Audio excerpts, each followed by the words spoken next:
जिल्ह्याच्या जिल्हाधिकारी सौ घोडबिसे मॅडम, जिल्हा परिषदचे मुख्याधिकारी सन्मान्य खेबुटकरजी, पोलीस अधीक्षक सन्मान्य मोहन दहीकरजी, माजी आमदार सन्मान्य अजित कोकटे साहेब, जिल्हा परिषद अध्यक्ष सन्मान्य प्रमोद कामतजी, भारतीय जनता पक्षाचे आमचे जिल्हाध्यक्ष सन्मान्य प्रभाकर सावंतजी, शिवसेनेचे जिल्हा प्रमुख सन्मान्य दत्ता सामंतजी, राष्ट्रवादी काँग्रेसचे सिंधुदुर्गचे जिल्हाध्यक्ष सन्मान्य अमित नाईकजी, जिल्हा बँकेचे अध्यक्ष सन्मान्य मनीष दळवीजी, जिल्हा परिषदेचे उपाध्यक्ष सन्मान्य दादा साहिलजी, मंचावर उपस्थित असलेले पंचायत समिती सभापती हर्षदा वाळके मॅडम, कणकवलीचे नगराध्यक्ष संदेश पारकरजी, सतीश सावंतजी, मंचावर उपस्थित असलेले सर्व प्रमुख मान्यवर, समोर उपस्थित असलेले भारतीय जनता पक्ष, शिवसेना, राष्ट्रवादी काँग्रेसचे सर्व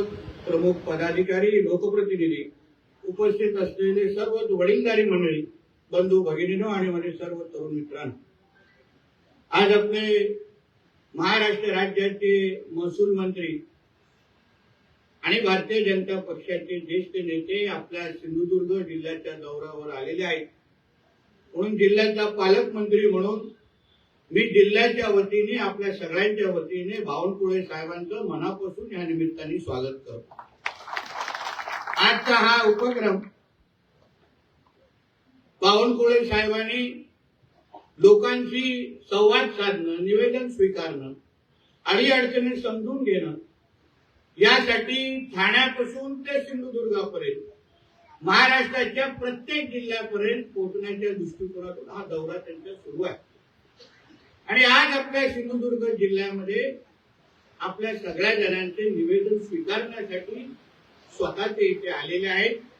त्याचबरोबर काही लाभार्थ्यांना पण लाभ देण्याच्या दृष्टिकोनातून एक छोटाखानी कार्यक्रम पण इथे होणार आहे. आज आपल्या सगळ्यांच्या दृष्टिकोनातून अत्यंत महत्वाचा आणि योग्य दिवस आहे. कारण का महसूल म्हटलं, जसं निलेश राणे साहेबांनी उल्लेख केला, महसूल म्हटलं तर अतिशय आपल्या जिव्हाळ्याचा विषय.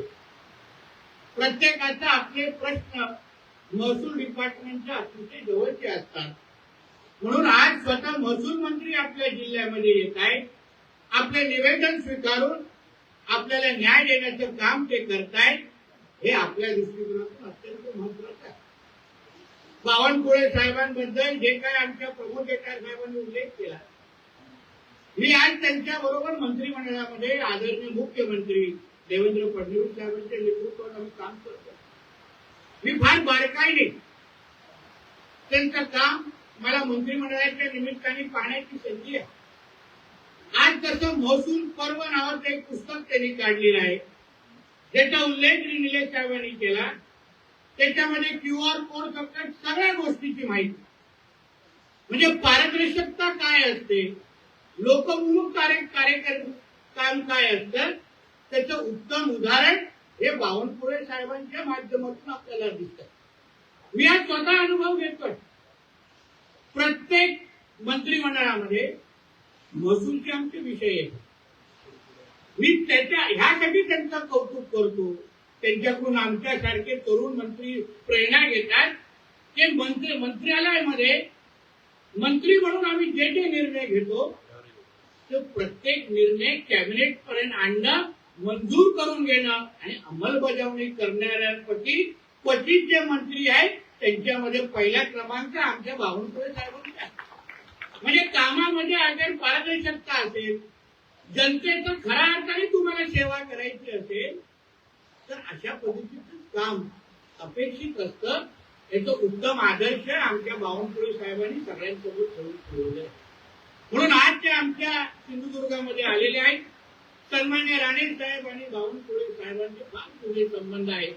आज राणे साहेब संसदेमध्ये अधिवेशन असल्यामुळे येऊ शकले नाहीत, पण त्यांनी त्यांचा आणि बावनकुळे साहेबांचा नेहमीच सिंधुदुर्गाच्या विकासासंदर्भात नेहमी संवाद होत असतो. आणि म्हणून आज आपण सगळेजण त्यांना निवेदन आणि प्रश्न मांडणारच आहोत.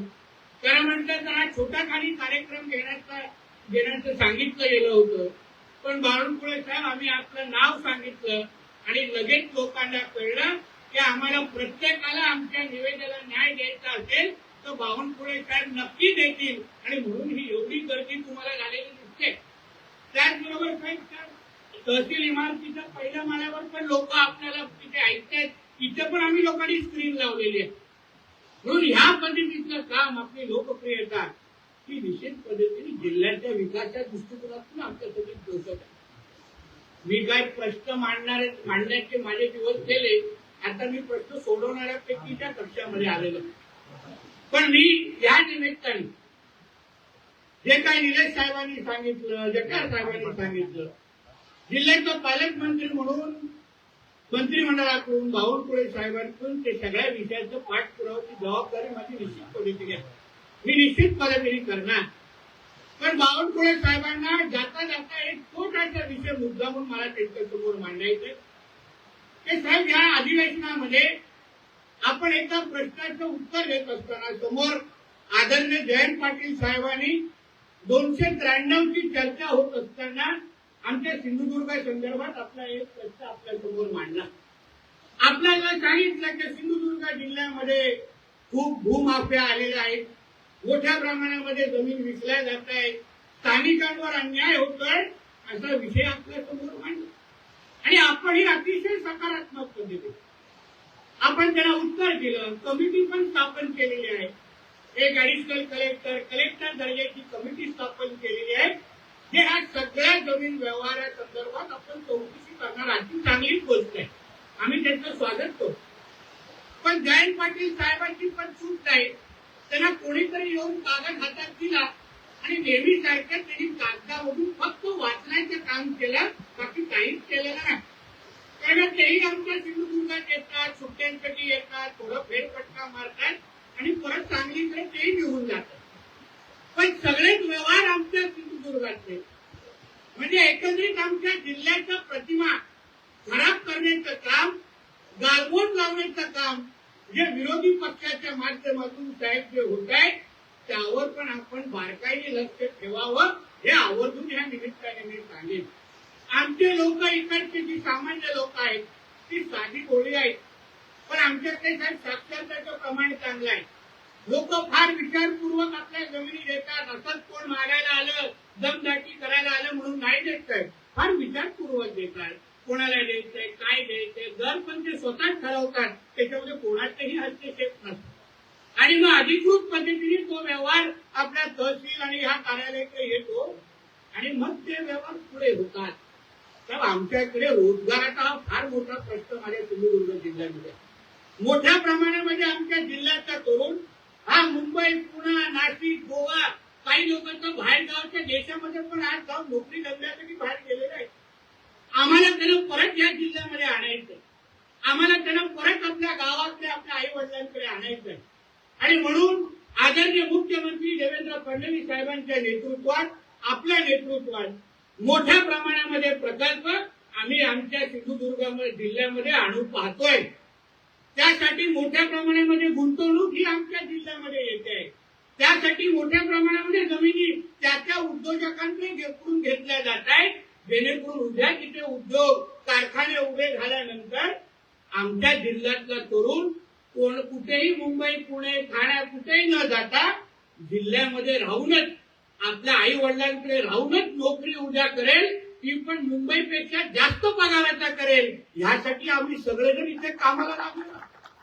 मी गेल्या 15 दिवसा अगोदर मी माझ्या खात्यामार्फत एक बोर्ड बनवण्याच्या कारखान्यासाठी जमीन तळवणे सावंतवाडीकडे इथे आम्ही तिथे घेतली आणि लवकरच तिथे कारखाना येईल. साहेब, आपल्याला खरं म्हणलं तर जिल्ह्याच्या लोक, आमच्या जनतेने आमच्या बावनकुळे साहेबांचे आभार मानलं पाहिजे. कारण का जसं शिरोडाकडे ताज प्रकल्प येतोय, तिथे काही दिवसामध्ये तो ताज प्रकल्पाचं काम सुरू होईल.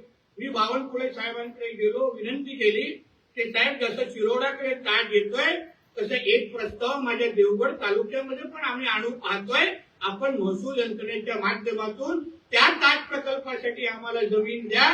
साहेबांनी एकही क्षणाचा विचार न करता मला सांगितलं, नितेश, तो माझा ड्रीम प्रोजेक्ट आहे, तुझा नाही. आणि लगेच त्याच्यावर शेरा मारला आणि कॅबिनेटमध्ये ते प्रस्ताव आणताय आणि लवकरच देवगडमध्ये ताजचा प्रकल्प येण्याचा मार्ग मोकळा होईल.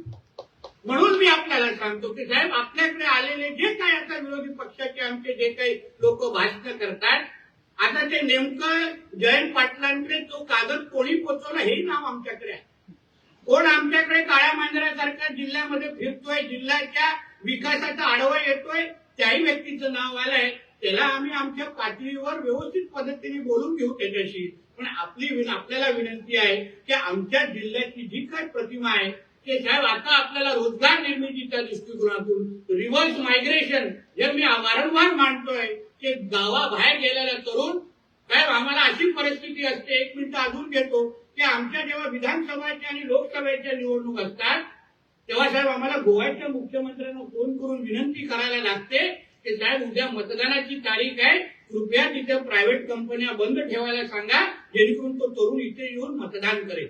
ही परिस्थिती आमच्या जिल्ह्याची आहे आणि ती आता आम्हाला बदलायची आहे. आणि म्हणून आपल्याकडे जे काही कमिटीचा तो अहवाल येईल, आपण पण त्याच्याकडे सकारात्मक पद्धतीने पाहावं. जे काही योग्य पद्धतीने व्यवहार झालेले आहेत, ज्यांच्यामुळे उद्या रोजगार निर्मिती होऊ शकतो, कारखाने येऊ शकतात, त्याला कुठल्याही पद्धतीची अडचण येता कामा नये, एवढाही विश्वास तुम्ही इकडच्या जनतेला द्यावं, एवढी विनंती आजच्या निमित्ताने मी आपल्याला करतो. आपण इथे आलात, आम्हाला ताकद आणि ऊर्जा देण्याच्या निमित्ताने आज आलेला. आज तुम्ही दिवस रात्र महाराष्ट्राच्या दृष्टिकोनातून काम करताय, महाराष्ट्रासाठी काम करताय, प्रत्येक विषय सोडवताय, याच्याबद्दल आम्हाला तुमच्याबद्दल सारखा अभिमान आहे. म्हणून परत एकदा आमच्या आदरणीय बावनकुळे साहेबांचं आणि आमचे विक्रांत पाटील जी असतील आणि त्यांचे सगळं महसूल यंत्रणा जे त्यांच्याबरोबर इथे आलेले आहेत, त्यांच्या सगळ्यांचं मी मनापासून आमच्या ह्या जिल्ह्यामध्ये स्वागत करतो. त्याचबरोबर साहेब, जाता जाता आमच्या कलेक्टर मॅडम आणि आमची पूर्ण महसूल यंत्रणा, काल रात्री शेवटचा मेसेज कलेक्टर मॅडमचा रात्री 2 वाजता तुमच्या तयारीमध्ये एवढे सगळे आमचे महसूलचे अधिकारी कामाला लागले होते. हे सगळं जे दिसतंय ते साहेब, त्याच्यामागे फार मेहनत आहे. म्हणून तुमच्या इकडची जी महसूल यंत्रणा आहे आमच्या जिल्ह्याची, त्याचंही या निमित्ताने मी निश्चित पद्धतीने कौतुक करतो. परत एकदा आपलं स्वागत करतो. इथेच थांबतो. जय हिंद, जय महाराष्ट्र. धन्यवाद सर. यानंतर माननीय